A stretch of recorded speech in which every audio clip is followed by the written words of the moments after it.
Bonjour à tous et bienvenue dans Église du Monde. En Égypte, pour faire face à la grippe porcine, les autorités ont décrété l'abattage systématique des cochons. Cochons honnis par l'islam mais élevés par les chrétiens, tout un symbole en Égypte, un pays à 80% musulmans où les chrétiens sont parfois discriminés, voire persécutés selon certains. Ces chrétiens d'Orient sont-ils en danger? Décryptage avec Mahmoud Zibaoui. Bonjour. Bonjour. Et merci d'être avec nous.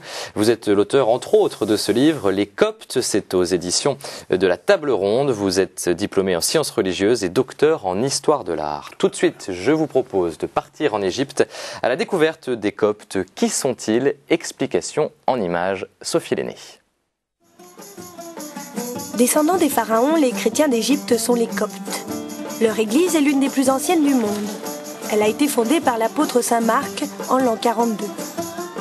En 640, au moment de la conquête de l'Égypte par les Arabes musulmans, les chrétiens étaient majoritaires. Aujourd'hui, les Coptes ne représentent plus que 10% de la population.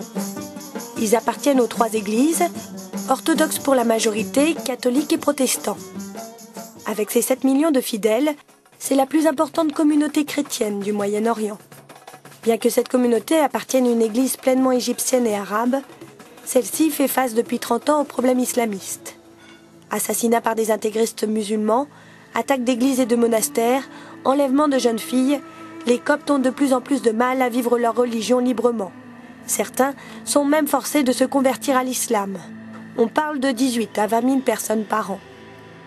Dernière atteinte à l'encontre de la communauté copte, la décision du gouvernement égyptien, sous prétexte de lutter contre la grippe porcine, d'abattre tous les porcs élevés dans le pays. Une mesure qui suscite l'indignation chez les Coptes, car ce sont les seuls à élever et consommer cet animal. Pour répondre à cette intolérance, les chrétiens resserrent les rangs en affirmant de plus en plus leur foi. Quant aux religieux, ils jouent un rôle déterminant pour le maintien des chrétiens en Égypte. Comme ces sœurs qui continuent l'œuvre de sœur Emmanuel. Installées dans ce quartier vétuste du Caire, elles viennent en aide à ces chiffonniers, majoritairement chrétiens. Alors avant de revenir sur l'actualité des Coptes, un mot sur l'histoire. On a entendu dans ce sujet que les Coptes, les chrétiens donc égyptiens, étaient les descendants des pharaons. Oui, mais c'est une idée qui est plutôt tardive, à mon avis, qui est vraiment récente. C'est à partir du 19e, 20e siècle où cette idée est devenue obsessionnelle pour se démarquer justement du monde arabe. Et ce n'est pas seulement le cas des Coptes, c'est-à-dire les mots assyriens et chaldéens sont aussi des attributs qui sont plutôt récents, je dirais. Donc les Coptes sont les Égyptiens, tout simplement. Copte veut dire Égyptos, et dans la littérature arabe islamique du 10e, 11e, 12e, le mot Copte désigne l'Égyptien. C'est-à-dire on parle comme en Moïse, tu as le Copte. C'est-à-dire tu as l'Égyptien dans l'histoire. Le mot désignait le chrétien, l'Égyptien. L'Égyptien en fait, hein, et non pas le chrétien. Oui, justement, mais ça devient l'attribut du chrétien égyptien. Mais du coup, il n'y a pas une tentation de repli identitaire chez les Coptes en disant « nous, on est les descendants des vrais Égyptiens, oui, les pharaons, justement, il y a l'Antiquité ». Voilà, cette tendance est nouvelle, malheureusement, elle sévit, mais je dirais l'Égypte, il y a eu toujours une tendance égypto-égyptienne qui a été un peu oubliée dans l'ère Nasser, mais elle existe dans le monde musulman depuis toujours. Et comme dans elle est toujours vivante, je dirais. Il faut toutefois rappeler que comme dans tout le Proche-Orient, et l'Orient en règle générale, les chrétiens étaient sur place avant les musulmans, oui, de fait. Oui, mais disons, il ne faut pas souvent... On insiste souvent sur cette histoire, mais je ne crois pas qu'il faut trop insister, parce que le revers, c'est que beaucoup de chrétiens sont devenus musulmans. Et ça, c'est les textes chrétiens qui l'attestent. Alors que dans d'autres zones du monde, ça n'a pas été le cas. Disons, la Serbie, la Bulgarie furent conquis par les Ottomans et ne sont pas devenus musulmans au bout de 5 siècles. Les chrétientés orientales, il faut le dire, ça, il faut accepter malheureusement, c'est comme ça. Donc il ne faut pas trop insister sur ce fait. Il ne faut pas focaliser là-dessus. Voilà, il ne faut pas focaliser. Ce sont des chrétientés d'Orient, et elles étaient là, ils étaient païens, ils sont devenus chrétiens. L'islam est entré à une époque où le monde de l'Orient chrétien était divisé, doctrinalement d'une manière... les schismes, ce qu'on appelle les schismes christologiques, vraiment les clivages christologiques qui ont... et jusqu'aujourd'hui, le plus grand massacre de l'histoire de l'Égypte est un massacre perpétué par les Byzantins contre les chrétiens autochtones. Ça, c'est de l'histoire, c'est-à-dire, sur ce point, tout le monde est d'accord. Tous les historiens sont d'accord, il faut dire. Donc, c'est un monde qui est hellénisé, c'est né à Alexandrie, là aussi, cette histoire des pharaons, le christianisme n'est pas né au temps des pharaons, mais au temps, vraiment, 3 siècles après Alexandre le Grand, où déjà l'Égypte, comment l'Égypte, 7 fois millénaire, s'est hellénisée de cette manière. Ça, il est difficile de répondre d'une manière très claire, là aussi. C'est un autre débat. Un mot sur les chiffres. Le nombre de Coptes aujourd'hui est estimé entre 3 et 10 millions. C'est une fourchette qui est gigantesque. On voit les deux chiffres. Les Coptes vont vous dire 13-14 millions, et même on va vous dire 18 millions. C'est pas ça l'histoire. L'histoire, c'est que c'est une communauté ce n'est même pas une minorité dans le sens minoritaire. C'est une minorité forte, très présente.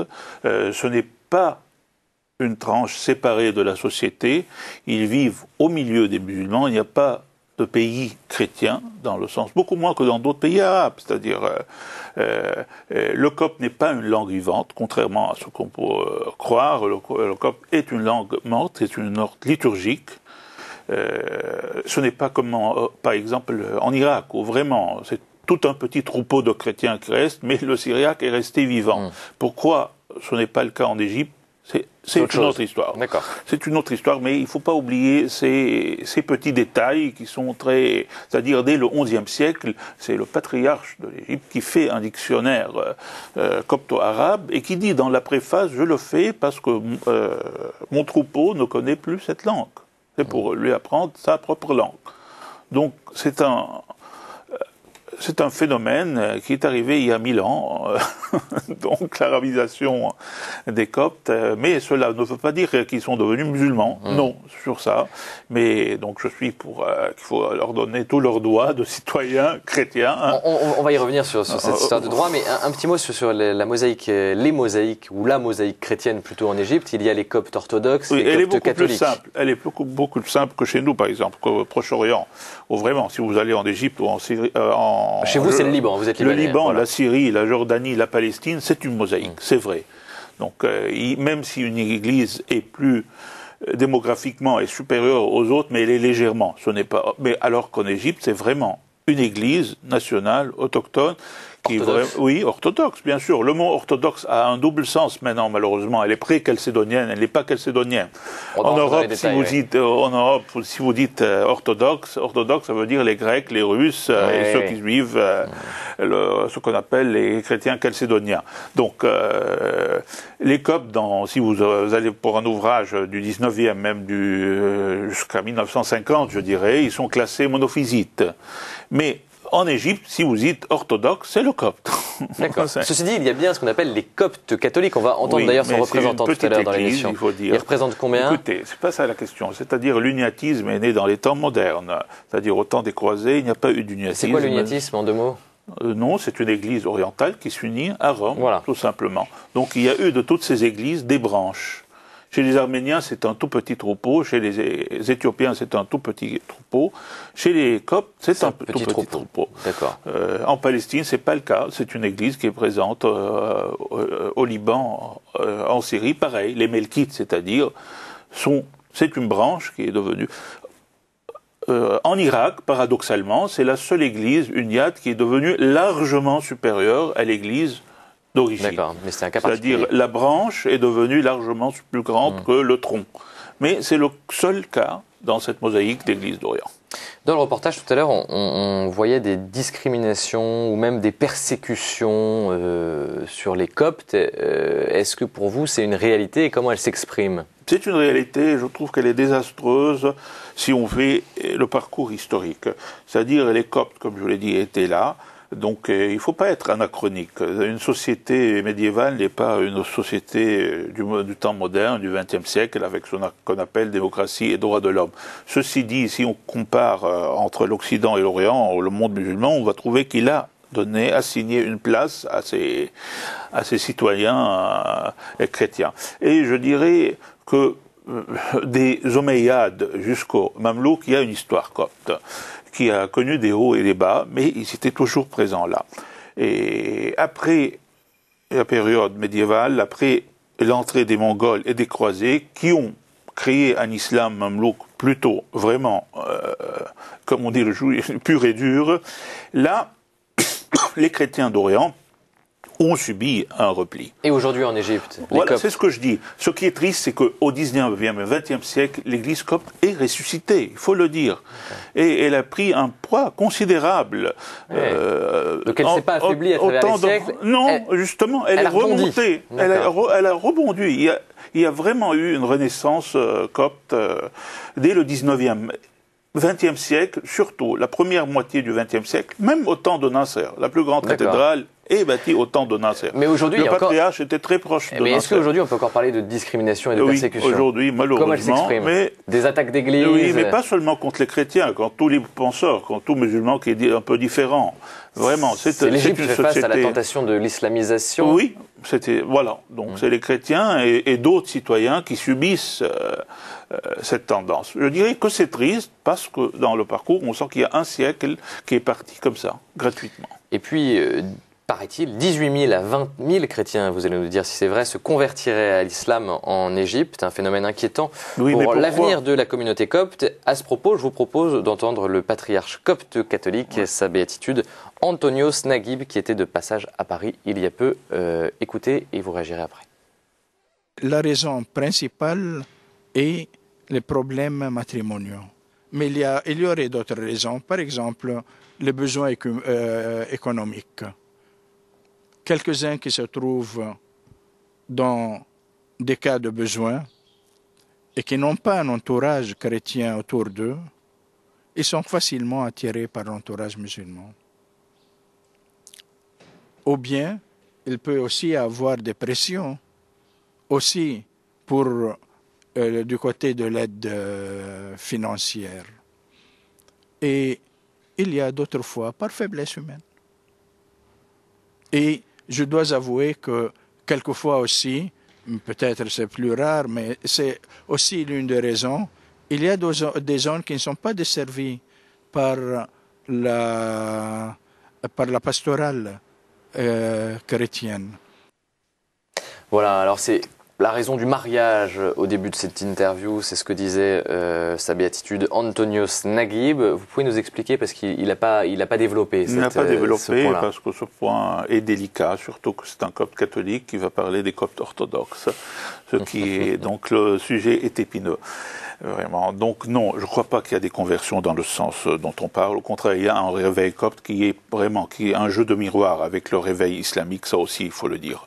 Donc si vous allez le jour de Noël dans un des monastères, des grands monastères, vous allez les trouver archibondés. Si vous allez aux églises coptes, si vous allez, je vous le dirais très simplement, ici, il y a 3 églises coptes. Si vous allez dans une de ces églises un dimanche, vous allez voir le public, vraiment des troupeaux. Si on compare ces églises à une église à Notre-Dame du Liban ou à l'église Saint-Julien-le-Pauvre, il suffit de faire ce parallèle. Je dirais à une échelle vraiment réduite. Alors c'est sur cette question en Égypte, pareil. Sur cette question du mariage. Donc au contraire, la question du mariage, c'est un peu le patriarche Shenouda a pris depuis son ascension sur le trône d'Alexandrie, une position très claire, le divorce n'existe pas. Il a pris la parole de l'Évangile à la lettre.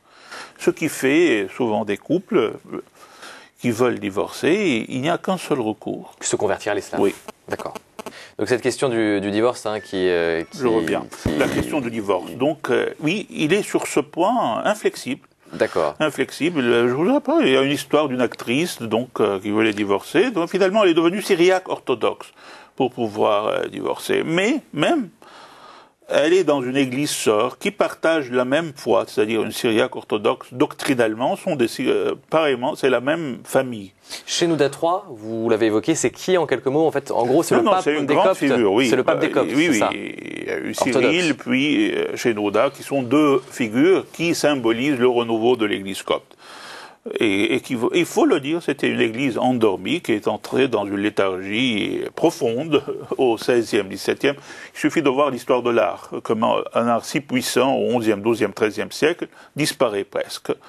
Donc il y a eu ce renouveau. D'accord. Voilà. Shenouda III qu'on va entendre tout de suite puisqu'il reçoit au Caire chaque semaine les fidèles et vous allez voir une scène étonnante, un jeu de questions-réponses entre les fidèles et leur pape copte orthodoxe. Regardez. Le même rituel se reproduit ici depuis des années. Les fidèles transmettent des questions écrites sur des bouts de papier. Le pape des Coptes répond à tout, sans exclusive.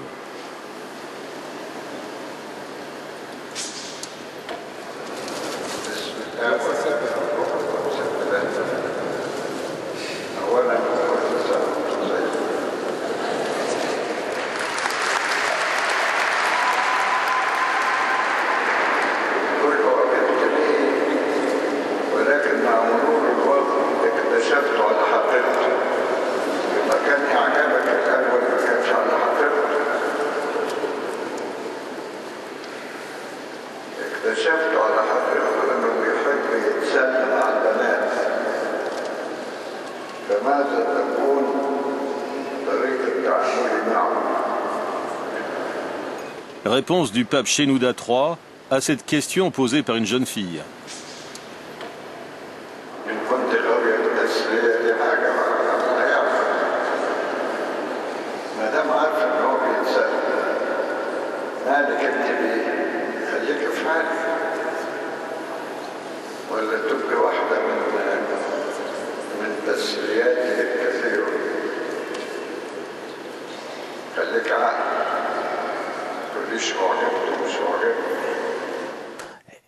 Pour un chrétien occidental, c'est étonnant quand même ce qui se passe. Oui, c'est étonnant, surtout.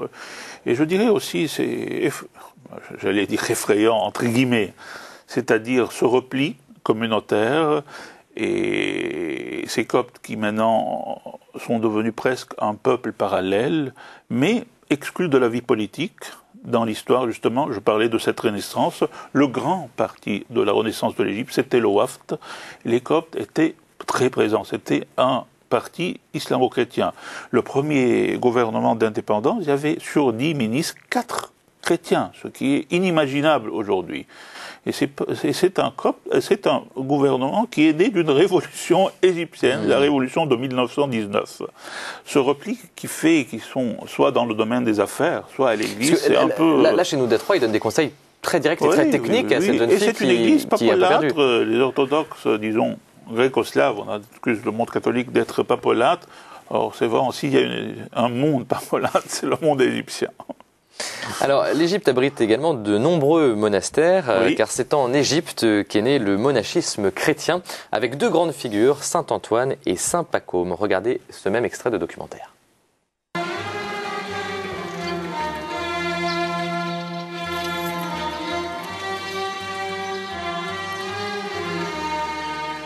ففكرة الرهبنة موجودة من زمان ومن تلاميذ السيد المسيح القديس يوحنا الحبيب لما كانش متزوج فالرهبنة موجودة من زمان لكن ابتدت تاخد الشكل بتاعها أو الشكل الفورمال أو الأوفيشال يعني بتاعها من القديس أنطونيوس وبعد كده الشكل اللي هو الرهبنة اللي هو الحياة اللي هو حياة الشركة الكوميونيتي لايف او الكوميونيتي لايف دي ابتدت في القديس بخوميوس اسسها فالقديس بخوميوس ده كان مصري فابتدى النظام والترتيب في مصر في الاول وبعد كده راح الغرب.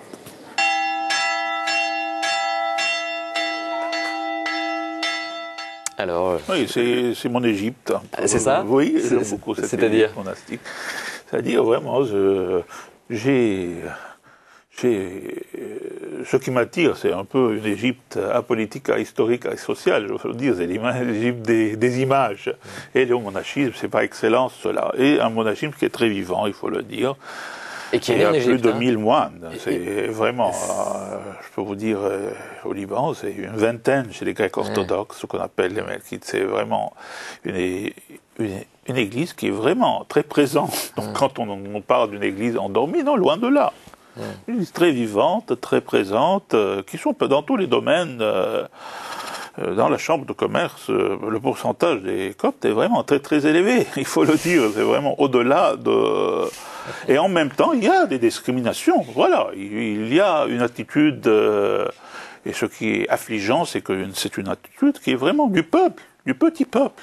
Petit peuple contre des gens misérables, contre des gens plus misérables qu'eux. Revenons sur cet héritage quand même qui est exceptionnel. Immense. Oui, le monachisme, on le sait, est né en Égypte, il est né en Orient, en Égypte, mais vraiment, il s'est constitutionnalisé, si vous voulez, en Égypte, avec deux voies, c'est ce qu'il a dit, c'est-à-dire la voie des anachorètes, celle d'Antoine le Grand, et la voie du monachisme communautaire, qui était énoncé par Saint Bacchum, puis est arrivé à Saint Basile le Grand, et de Basile le Grand, il est entré en Occident sous une forme latinisée. Voilà. Il y a un parcours de ce christianisme des origines, du temps de la Grande Église. Vous êtes historien de l'art. Oui. On le voit aussi, cette grandeur chrétienne dans l'étude des œuvres d'art en Égypte. Oui. De quelle manière? Dans le sens, comme je dis, je suis du Liban, je suis donc du Proche-Orient, mais j'ai toujours aimé l'Égypte, et puis c'est un peu le pays que tout le monde arabe connaît, il faut le dire. Un arabe sur 4 est égyptien. Donc l'Égyptien ne connaît pas les autres composantes du monde arabe, mais les autres composantes du monde arabe connaissent l'Égypte. L'Égypte est connu. Le dialecte égyptien, par la chanson, par le cinéma, est devenu un dialecte commun aux Arabes. Et donc, mon domaine était l'art byzantin, mais en travaillant sur un art plutôt local de chez nous, je me suis orienté vers le monde copte, et il est infiniment plus riche, ce qui est resté, ce qui a survécu de cet art, que nos églises. Et est-ce que le monde arabe a conscience de cette richesse? Malheureusement, c'est tout récemment. De l'histoire de l'art copte. Récemment. Oui, maintenant les Coptes ont conscience, on restaure, on publie. Et donc, même s'il n'y a pas une vraie connaissance encore, mais ça va venir. Il y a un siècle, ce domaine était pratiquement tout à fait ignoré. En 1901, c'est les premiers coptologues ont découvert, et on s'attachait surtout au patrimoine des 6 premiers siècles. On était un peu prisonnier des dates historiques, c'est-à-dire l'Égypte gréco-romano-byzantine finie avec l'entrée de l'islam. Mais là, on découvre la richesse du patrimoine copto-arabe, je dirais, qui est du 10e, 11e, 12e siècle, qui est immense. Je dirais qu'il y a des cycles de peinture murale fantastiques qui font que l'Égypte a une place d'honneur dans l'histoire de l'art chrétien médiéval. Et j'appelle à la découverte de ce patrimoine, si vous voulez. C'est vraiment en marge de tous ces discours qui font partie de la vie de tous les jours. L'Égypte a changé, il faut dire. L'Égypte a changé. L'Égypte s'islamise, ça, il faut le dire. Et est-ce que les chrétiens en Égypte, donc les Coptes, sont en danger, comme dans d'autres pays, comme en Irak par exemple? Non, il ne faut pas exagérer. Non.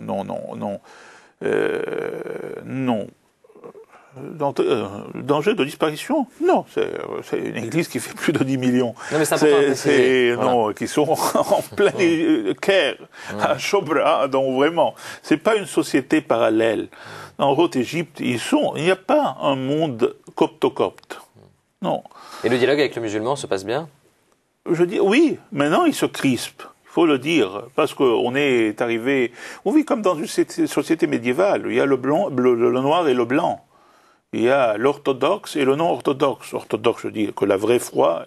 Et donc, il y a un retour à un concept limite qui est soutenu par toute une chaîne de médias parallèles, je dirais, pas les médias officiels, mais les médias aujourd'hui sur net ou sur câble, si vous voulez, de l'extérieur. Et c'est un jeu de miroir, c'est-à-dire il y a un prêtre copte qui présente un programme islamophobe à partir de Chypre, qui est suivi comme on ne peut pas imaginer. Donc ça fait un jeu de miroir, et vraiment. Et on est loin de tout discours œcuménique, c'est-à-dire l'alphabet, vraiment, dans sa forme la plus réduite, l'œcuménisme, c'est accepter la multiplicité des voies qui mènent à Dieu. Ça, en Égypte, c'est oublié, c'est piétiné. Il n'y a qu'une seule voie. Et c'est tragique. Et les Coptes payent les conséquences, parce que vraiment, de cette attitude, c'est vrai, parce que c'est une minorité. Une forte minorité, mais c'est une minorité. Il nous reste quelques secondes, juste un mot d'espoir pour conclure peut-être pour cette minorité D'espoir, copte. je dirais qu'on a vécu des temps beaucoup plus désastreux au XVe, XVIe siècle. Cela n'a pas empêché une renaissance vers la fin du XIXe, au début du XXe siècle, qui s'est concrétisée parfaitement. Et je dirais, les Coptes vivent aujourd'hui beaucoup mieux qu'au XVIe, XVIIe siècle. Ce qui est affligeant, c'est qu'il y a une renaissance qui a vraiment atteint son zénith au milieu du XXe siècle et que je trouve aujourd'hui vraiment aux abois. Merci Mahmoud Zibaoui, je rappelle que vous êtes à l'auteur entre autres de ce livre, Les Coptes, l'église du peuple des pharaons, un beau livre aux éditions de la Table Ronde. Voilà, c'est la fin de ce numéro d'Église du Monde. On se retrouve la semaine prochaine pour un nouveau voyage à travers ces églises du monde.